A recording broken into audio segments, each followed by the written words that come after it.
British వాళ్ళు అడుగుపెట్టినటువంటి ప్రతి చోట ఏ ఏ దేశమైనా కానివ్వండి 400 సంవత్సరాలకు తక్కువ పరిపాలించాల. ఒప్పుకుంటారా?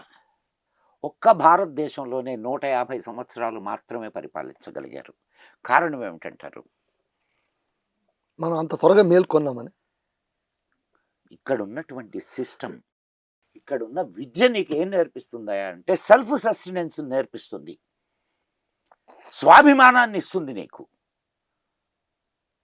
అండ్ ఇప్పుడు మీకు ఇక్కడ ఉన్నటువంటి సోషల్ సిస్టమ్ చూడండి ఒకసారి. సోషల్ సిస్టమ్ ఆలోచించండి. ఆనాడున్న సోషల్ సిస్టమ్. ఏ ఊరికి ఆ ఊరు సెల్ఫ్ సఫిషియెంట్. అవునా కదా? ప్రతి ఒక్కళ్ళకి వృత్తులు ఉండేవి. వృత్తుల మీద ఆధారపడేవాళ్ళు. వాళ్ళ జీవనం సాగించుకునేవాళ్ళు. అవునా? వాడికి ఇంకొకటి దగ్గరికి వెళ్ళి బానిసగా బతకమంటే బతకగలడా? అవునా కదా? వాడికి స్వాభిమానం ఉంటుందిగా. ఆ స్వాభిమానంతో తిరుగుబాటు మొదలైంది. గాంధీ అహింస వల్ల రాలేదు ఈ దేశానికి స్వాతంత్రం. గాంధీ వల్ల స్వరాజ్యం రాలేదని అంటారా మీరు? ఖచ్చితంగా రాలేదు. ఆయన ఇప్పుడు ఆయన భాగస్వామ్యం లేదనను. అంతా ఆయనే కాదు అంటారు. వాళ్ళు చేసినటువంటి త్యాగాలు పనులు ఉన్నాయి, నేను కాదన్ను. కానీ దానివల్లనే స్వాతంత్రం వచ్చింది అంటే మాత్రం నేను చెప్పడం కాదు, ఇంగ్లీష్ వాళ్ళే ఒప్పుకోవడం లేదు. సార్ ఇప్పుడు మీరు చెప్పారు అంటే మన విద్యను, మన సంప్రదాయ విద్యను మనం సరిగ్గా అర్థం చేసుకోలేకపోవడం కూడా ఒక దురవస్థకు కారణమని మనం అంటున్నాం. ఇప్పుడు వేద విద్య ఉంది సార్. ఇప్పట్లోన అంటే ఇప్పుడు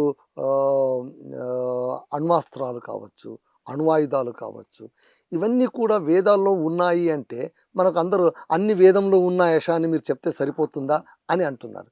ఇది అదే కన్యాశుల్కంలో డైలాగ్ వేదంలో ఉన్నాయి అని అగ్నిహోత్ర అవధానం అంటే దాన్ని ఒక వ్యంగ్యంగా చూపించారు. సార్ ఇప్పుడు మీరు చెప్పండి, ఈ న్యూక్లియర్ బాంబ్స్ కానీ, ఈ న్యూక్లియర్ వెపన్స్ సిస్టమ్ కానీ మనకు పూర్వీకులే దీన్ని వేదాల్లోన నిక్షిప్తం చేశారా, కనిపెట్టినట్టుగా రాసి ఉన్నారా? ఈ రహస్యం ఏంటి అసలు? సార్ నేను మీకు మనకు అస్త్రాలు శస్త్రాలు అని 2 రకాలు సార్. అస్త్రము అంటే మీకు దానికి మంత్రయుక్తంగా దాన్ని ప్రయోగించబడేది. మంత్రము అంటే ఏంటి? ఇప్పుడు సిస్టమ్స్ మనం ఫస్ట్ అర్థం చేసుకోవాలి సార్. మీరు రామాయణంలో కానీ అది between Ravana and Rama war and లేదు మహాభారతంలో మహాభారత యుద్ధం 18 రోజులు జరిగింది కదా, దాంట్లో ప్రయోగించబడినటువంటి ఆయుధాలు కానివ్వండి, ఇవన్నిటిని మీరు కానీ జాగ్రత్తగా పరిశీలిస్తే ఈనాటి అణ్వాయుధాల దీనికి ఏ విధంగానూ తక్కువ కాదు. కానీ దాన్ని మీరు యాక్సెప్ట్ చేయడంలా నంబర్ 1 ఏది అది దాన్ని ఇప్పుడు చరిత్రని మీరు పురాణంగా మార్చుకున్నారు. బాగా అర్థం చేసుకోండి. చరిత్రని మీరు పురాణంగా మార్చుకున్నారు. చరిత్రని చరిత్రగా చూసిన రోజు మీకు ఇవన్నీ అర్థమవుతాయి. అండ్ ఇప్పుడు ఆ రోజు లేదు అని ఎందుకు అనుకుంటున్నారు చెప్పండి నాకు? కాకపోతే ఈ రోజున్న రూపంలో ఆ రోజు ఉండకపోవచ్చు. That's a different issue. అదే పాశుపతాస్త్రము, వారుణాస్త్రాలు, బ్రహ్మాస్త్రము ఉన్నాయి. ఈరోజు కూడా ఇప్పుడు బజ్ బాంబ్ ఎవరు కనుక్కున్నారు సార్? జర్మనీకి ఇక్కడి నుంచి ఒక పండితుడిని తీసుకెళ్లారు తెలుసా మీకు?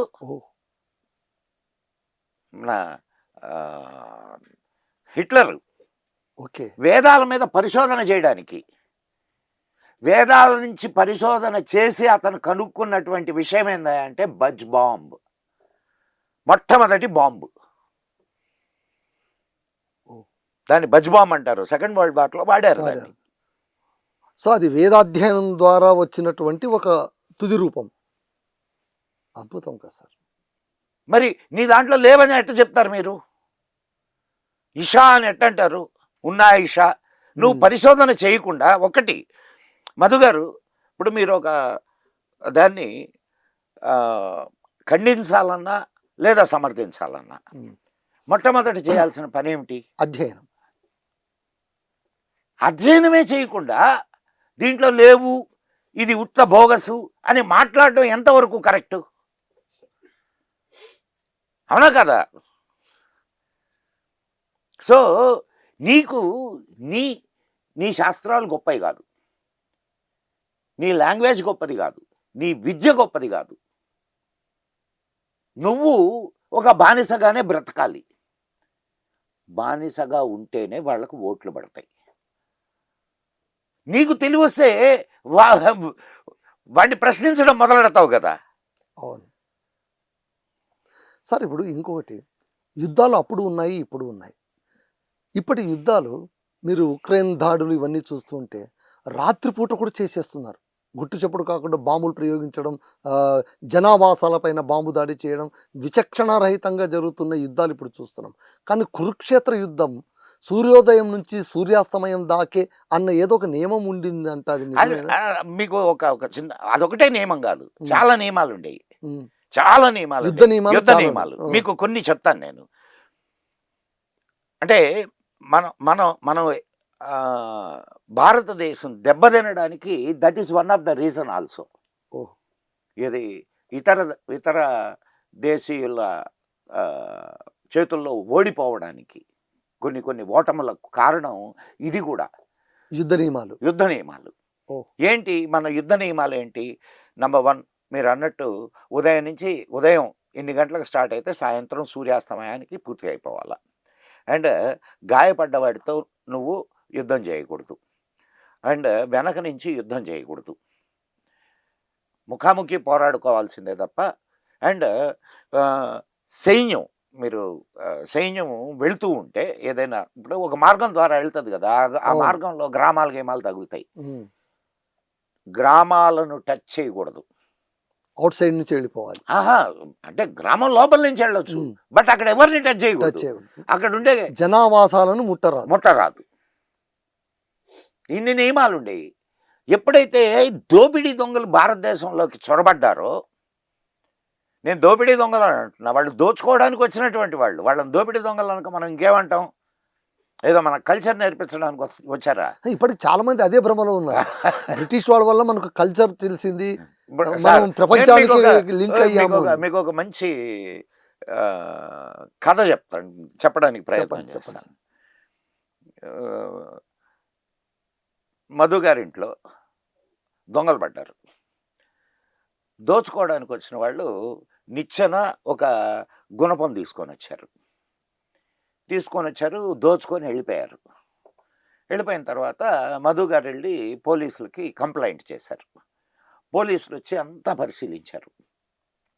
పరిశీలించి మీరెంత అదృష్టవంతులండి, వాళ్ళు వాళ్ళ గుణపము వాళ్ళ నిచ్చెన ఇక్కడే వదిలేసి వెళ్ళారు.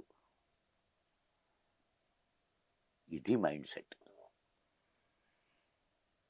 మనకు రైల్వేస్ ఇచ్చారు, రోడ్లు వేశారు, ఎలక్ట్రిసిటీ ఇచ్చారు. మనం దోచుకోవడానికి వాళ్ళకి కావలసినటువంటి ఇప్పుడు మధు గారు సంతోషపడాలనా, బాధపడాలనా? అంతే కదా.